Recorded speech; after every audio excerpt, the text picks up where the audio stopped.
जय कामतानाथ की। दोस्तों कैसे हो आप सब? आशा करती हूँ आप सब अच्छे हो। आप सबके आशीर्वाद से मैं भी बहुत अच्छी हूँ।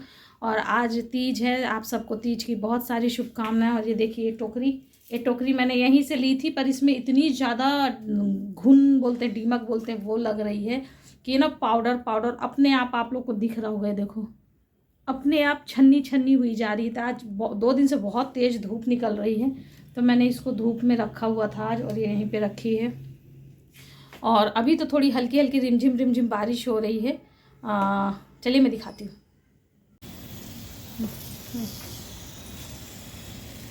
बड़े ठंडी ठंडी हवा आ रही है।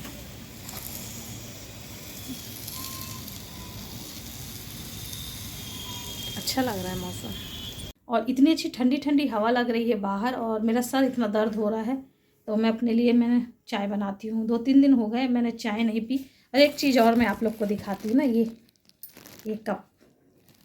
कप ना मैंने अपने चावल के डब्बों में रखा था, तो आज मेरे चावल का डब्बा खाली हुआ, तो एक कप उसमें से निकला है। इस कप की कहानी ये है कि हम लोग फ्लाइट से कश्मीर जा रहे थे या गोवा जा रहे थे। तो उसमें ना एक कप, आप लोग जानते होंगे, इसमें कप और वो चाय का सामान और खाने पीने का देते हैं। तो मुझे भी मिला। अब मेरी फर्स्ट फ्लाइट थी, सेकंड थर्ड ऐसी था, मतलब मुझे उतना याद नहीं आ रहा है। तो जब ये कप मिला तो मैंने बोला मैंने तो खाया पिया है नहीं, तो मैं अपना सारा अपने बैग में रख लेती हूँ, और मैं नीचे जब उतरूँगी तब खा पी लूँगी। तो फिर मुझे ना रियलाइज़ हुआ कि यार मैं कहीं गलत तो नहीं कर रही, फ़्लाइट में ऐसा करते हैं कि नहीं करते पता नहीं।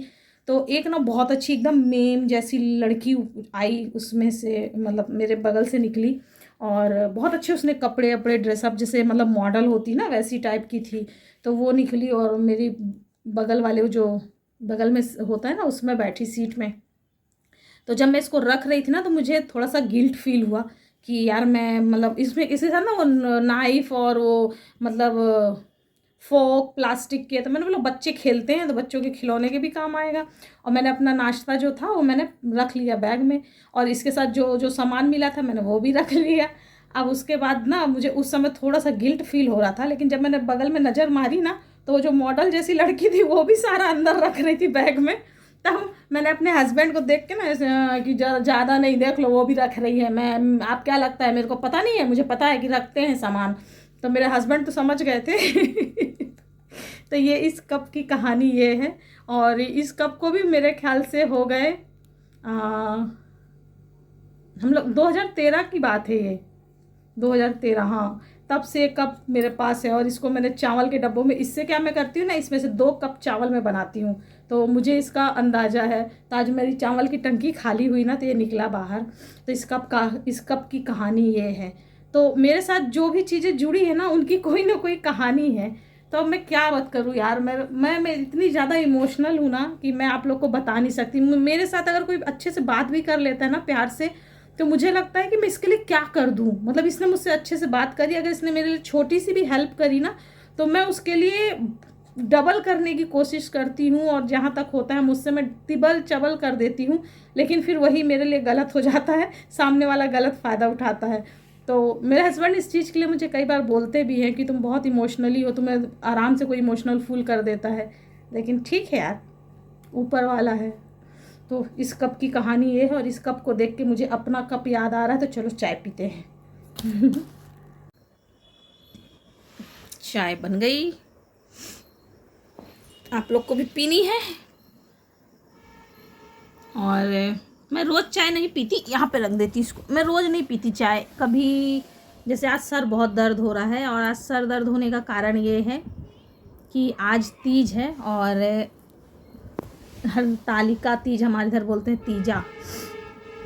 तो मुझसे जो बड़े मेरे भैया थे, हम लोग 2 भाई और 1 बहन हैं। मैं अपने घर में अकेले हूँ।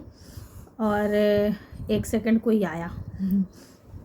तो मैं बता रही थी कि हम लोग 2 भाई 1 बहन हैं। और मेरे जो बड़े भैया हैं वो छत्तीसगढ़ में जॉब करते हैं, मैंने बताया ही था। और जो उनसे छोटे थे वो 2005 में तीज पड़ी थी 5 सितंबर को।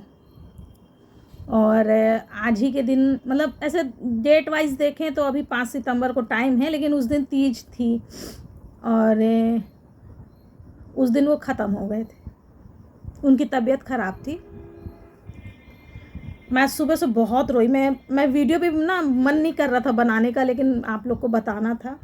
कल भी मैं मतलब मैं सुबह से ना 3-4 बार वीडियो बना रही हूँ, डिलीट कर रही हूँ, बना रही हूँ, डिलीट कर रही हूँ। मैं सोच रही हूँ मुझे रोना ना आए, मैं रोऊँ ना, और मैं बहुत कंट्रोल करके अभी आप लोग को बता रही हूँ। और मेरी आँखों में आप लोग को दिख ही रहा होगा, मेरा सर इतना दर्द हो रहा है ना, तो मुझे लगा मैं 1 कप चाय पीऊँ, शायद थोड़ा सा मुझे आराम मिले।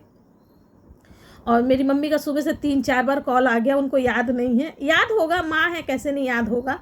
लेकिन मैं भैया का भी सुबह कॉल आया, तो मैंने भैया से ऐसे बात करी कि मुझे याद नहीं है, और भैया मुझसे ऐसे बात कर रहे थे जैसे भैया को याद नहीं है। मम्मी से मैंने बात नहीं करी, क्योंकि मैं मम्मी से बात करूँगी तो मैं रोना नहीं रोक पाऊँगी, मैं रो दूँगी मम्मी से 1 मिनट में। हाँ, तो रोना नहीं रुक रहा है यार। जिस भाई के साथ बचपन से खेले बड़े हुए, वो फर्स्ट ईयर में था जब ख़त्म हुआ, उसकी तबीयत ख़राब हो गई थी। और उस दिन बहुत तेज़ बारिश हुई थी, बहुत तेज़, और शाम का टाइम था। वो मेरी गोदी में सर रख के ख़त्म हुआ था। तो हम लोग एक दूसरे से बात कर रहे हैं, लेकिन भैया मुझे ऐसे फील करा रहे हैं कि मुझे याद नहीं है। मैं मम्मी से तो मैं बात ही नहीं कर रही हूँ। मम्मी ने सुबह 2 बार कॉल किया। मम्मी को फ़ोन करना नहीं आता, उन्होंने छोटा सा फ़ोन ले रखा है। हम लोग कॉल करते हैं तो वो उठा लेती हैं, बाकी उनको फ़ोन करना नहीं आता। लेकिन वो जो चाचा के लड़के हैं मामा के, तो उनसे बोलती कि थोड़ा दीदी का आज फ़ोन नहीं आया सुबह से। मैं सुबह मम्मी को एक बार फ़ोन कर लेती हूँ, तो मम्मी बार बार कि शशि का फ़ोन नहीं आया, तो मैंने एक बार बात करी और मैंने बोला हाँ हाँ मैं लगाती हूँ थोड़ी देर में। ऐसा वो है ना, डेट वाइज होता तो शायद एक बार भूल जाओ, लेकिन त्यौहार है तो वो मेमोरी बार बार लौट के आ रही है। भैया ने सुबह मुझे कॉल किया, शशि क्या कर रही? मैंने बोला कुछ नहीं भैया। फिर भैया बात करते करते एकदम उनका गला भारी होने लगा, तो भाभी ने फ़ोन ले लिया। फिर भाभी बोले अरे कुछ नहीं, वो मतलब क्या हो गया भैया को? बोला कुछ नहीं, उनके ऑफिस से कॉल आया ना, तो दूसरे मोबाइल में बात करने लगे। मैंने बोला अच्छा। तो भाभी और कैसे हो, ठीक हो ना, कोई दिक्कत तो नहीं है? मैंने बोला नहीं नहीं कोई प्रॉब्लम नहीं है। तो हम और 1 सितंबर को मेरे पापा ख़त्म हुए थे, और 5 सितंबर को मेरा भाई जब ख़त्म हुआ था 2005 में, तो उसी दिन पापा ने बोला था कि मैं 1 साल भी नहीं रहूँगा, 1 साल भी मेरा पूरा हो जाए तो बहुत बड़ी बात है। तो सब बोलते थे अरे बाप का दुख है, और आज वो इमोशनल हो के ऐसा बोल रहे हैं, लेकिन ऐसा नहीं था सच में। 5 सितंबर को मेरे भाई की डेथ हुई थी 2005 में, और 2006 में 1 सितंबर को मेरे पापा ख़त्म हो गए थे। उन्होंने बोला था कि मैं 1 साल नहीं जीऊँगा, मैं ये साल कंप्लीट होगा उसके बाद मैं मतलब ये साल मैं कंप्लीट कर ही नहीं पाऊँगा। तो सबको लग रहा था अरे, और वैसा ही हुआ। वो 1 साल कंप्लीट नहीं करे। 1 तारीख को मतलब 4 दिन कम थे 1 साल पूरा होने में। और फिर जब 2005 में भाई ख़त्म हुआ, 2006 में पापा ख़त्म हुए, फिर जब 2007 में सितंबर आया ना, तो अंदर से एक डर बैठ गया कि ये महीना हमारे परिवार के लिए। मैं ना सुबह से तो मेरी हिम्मत ही नहीं हो रही थी वीडियो बनाऊं, फिर भी मैंने ना हंस हंस के कोशिश करी, लेकिन मैं वो नहीं छुपा पा रही थी, मेरे से ना नहीं हो रहा था। पहले सोचा वीडियो नहीं डालूं, फिर मैंने बोला मैं आप लोग के साथ शेयर करती हूँ। तो फिर जब 2007 में सितंबर आया ना, तब लग रहा था कि बाप रे क्या हो रहा है इस महीने। ये मतलब जैसे ही अगस्त ख़त्म होता ना और सितंबर आता, तो मतलब एक डर सा बैठ जाता दिल में कि ये क्या हो रहा है। और रात में पापा की तबीयत रात में बहुत ज़्यादा ख़राब हुई पापा की तबीयत, तो सब ने बोला हॉस्पिटल चलते हैं। पापा ने बोला नहीं अभी तो मैं कहीं नहीं जाऊँगा, सुबह 8 बजे तुम लोग मुझे जहाँ चाहो वहाँ ले जाना।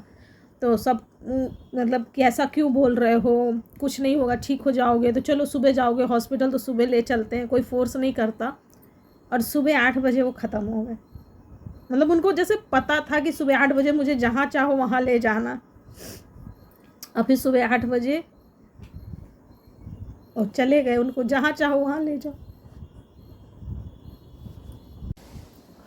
और फिर उसके बाद जो मेरा भाई था ना, उसको रक्षाबंधन का त्यौहार बहुत पसंद था। वो सुबह रक्षाबंधन वाले दिन मैं सोते रहती, मेरे भैया सोते रहते, और वो उठ के बैठ जाता, और मतलब नहा धो के एकदम प्रॉपर तैयार हो के बैठ के, और खुद से ही चावल, हल्दी, सिंदूर और राखी सजा के बैठ जाए, मिठाई विठाई रख के, और मेरे पैर खींचने लगे, उठना शशि, राखी बांधना, उठना शशि। तो मैं बोलती थी तुझे रात को ही राखी बांध देनी चाहिए, तू सुबह मुझे सोने नहीं देता। तो बोलता था अरे राखी बांधना मुझे, और भी बहनों से, उसको बहुत मतलब रक्षाबंधन का त्यौहार उसे इतना पसंद था कि हद से ज़्यादा। तो जब वो ख़त्म हुआ तो मैंने और मेरे भैया ने 5-6 साल तक हमने राखी ही नहीं बांधी एक दूसरे को। फिर मेरी भाभी ने डांटा कि अरे ठीक है, जो हुआ वो हुआ, लेकिन भाई की कलाई सुनी रहती, आप राखी बांधा करो। और जैसे ही मैं राखी लेके अपने भैया के पास जाती तो मेरे भैया रोने लगते थे, और भैया को देख के मैं रोने लगती थी। मैं जितनी इमोशनल हूँ ना, मुझसे 4 गुना इमोशनल मेरा भैया है। कभी मैं आपको दिखाऊंगी, जब मैं आती हूँ, जब मैं मायके जाती हूँ, जब मैं मायके से आती हूँ, तो मेरी मम्मी उतना नहीं रोती जितना मेरा भैया रोता है। और आज भी मेरे भैया अगर कॉल करते हैं ना, तो मुझसे फेस टू फेस बात नहीं होती, वो मुझे देख के रोने लगते हैं। मेरे बच्चों से वीडियो कॉल में बात कर लेंगे, इनसे कर लेंगे, पर मैं फेस टू फेस, मेरे भैया मुझसे बात नहीं करते, उनको मुझे देख के रोना आ जाता है। और मैं अभी आई हूँ और 15 दिन बाद पूछे शशि कब आएगी, शशि कब आएगी। और जितना मेरे भैया मुझे प्यार करते ना, मेरे भतीजे, मेरी मतलब एक होता है ना कि भगवान कुछ छीनता है तो कुछ देता है। तो मैं ये बताती हूँ कि अगर भगवान ने कुछ छीना है ना, तो मुझे सच में बहुत अच्छा परिवार दिया। मेरे भतीजे, मेरी भाभी, मतलब मेरे भतीजे मेरे भाई से ज़्यादा मुझे प्यार करते। मुझे कभी मतलब ये लगता ही नहीं कि ये मेरे भतीजे, ऐसा लगता है ये लोग मेरे भाई हैं।